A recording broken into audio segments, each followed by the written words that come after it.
అందరికీ నమస్కారం.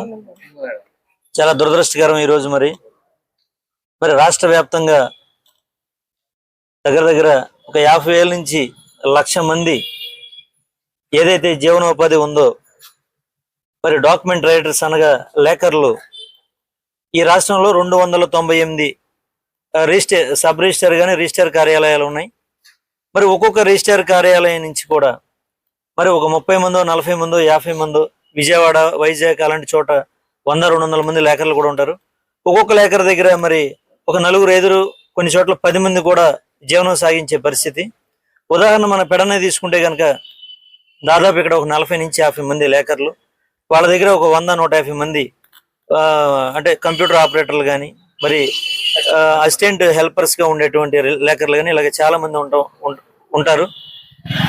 దగ్గర దగ్గర ఒక 50,000 నుంచి 1,00,000 మంది లేఖర్లు జీవనోపాధిని దెబ్బతీయడం అంటే చాలా దురదృష్టకరం. ఇదేం చిన్న విషయం కాదు. చంద్రబాబు నాయుడు గారు కానీ కూటమి ప్రభుత్వం కానీ ఎన్నో మాయమాటలు చెప్పి అధికారంలోకి వచ్చి మేము సంపద సృష్టిస్తాము, అలాగే ఉద్యోగం లేని వాళ్ళందరికీ కూడా జీవనభృతి ఇస్తాము అని చెప్పినటువంటివి ముఖ్యమంత్రి చంద్రబాబు నాయుడు గారు ఈవేళ కనీసం నువ్వు కొత్త ఉద్యోగం మిమ్మల్ని వీళ్ళు అడగట్లా. ఈ లేఖర్లు డాక్యుమెంట్ రైటర్లు మిమ్మల్ని కొత్త ఉద్యోగం మిమ్మల్ని అడగట్లేదు, డబ్బులు ఏమి అడగట్లా. వాళ్ళ బతుకు వాళ్ళ సెల్ఫ్ ఎంప్లాయ్మెంట్ ఇది. మేమిచ్చిందో మీరిచ్చిందో కాదు, ఇది కాదు. వాళ్ళ కుటుంబాన్ని వాళ్ళు పోషించుకుని వాళ్ళ వృత్తి వాళ్ళు సాగించే పరిస్థితులు రాష్ట్ర వ్యాప్తంగా ఉన్న లేఖర్లందరినీ మీరు రోడ్డు మీద పడేశారు. దయచేసి మీ అందరికి అంటే ఈ కుటుంబ ప్రభుత్వానికి చంద్రబాబు నాయుడు గారికి మేము విజ్ఞప్తి చేస్తా ఉన్నాం. అయ్యా మీరు దయచేసి వీరందరినీ కూడా వెంటనే ఆదుకోవాలంటే మీరేం కొత్త ఉద్యోగం వీళ్ళకి ఇవ్వవసరలా, వాళ్ళ ఉద్యోగాన్ని వాళ్ళకి చేసుకునేలాగా కల్పించండి. అంటే వాళ్ళకి హక్కే ఉండి ఎలాగా 2002లో అప్పటి వరకు కూడా లేఖర్లుగా ఉన్నటువంటి అంటే దగ్గర దగ్గర 100 సంవత్సరాల నుంచి ఇది కొనసాగుతూ ఆనవాయితీగా వస్తా ఉన్నది ఈ వృత్తి అనేది.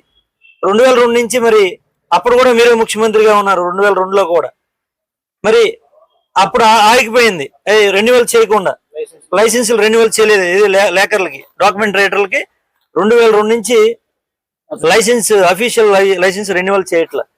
మీరు దయచేసి ఆ లైసెన్స్ రెన్యువల్ చేయండి. వీళ్ళ పట్టుకొట్టద్దు. మీరు కొత్తగా వీళ్ళకి ఉద్యోగాలు ఇవ్వవసరం లేదు, వీళ్ళ కుటుంబాలు మీరేం చూడాల్సిన అవసరం లేదు. కాబట్టి మా యొక్క డిమాండ్ ఏంటంటే ఇది పార్టీ కోసం ఇంకోటి కాదు, వ్యక్తిగతంగా వాళ్ళతో మాకున్న అనుబంధాన్ని బట్టి. ఎందుకంటే మనం అవసరమైతే ఒక 10 మందికి సాయం చేయాలి. లేదు మీరు ఒక పాలసీ మ్యాటర్ తీసుకున్నప్పుడు 100 మంది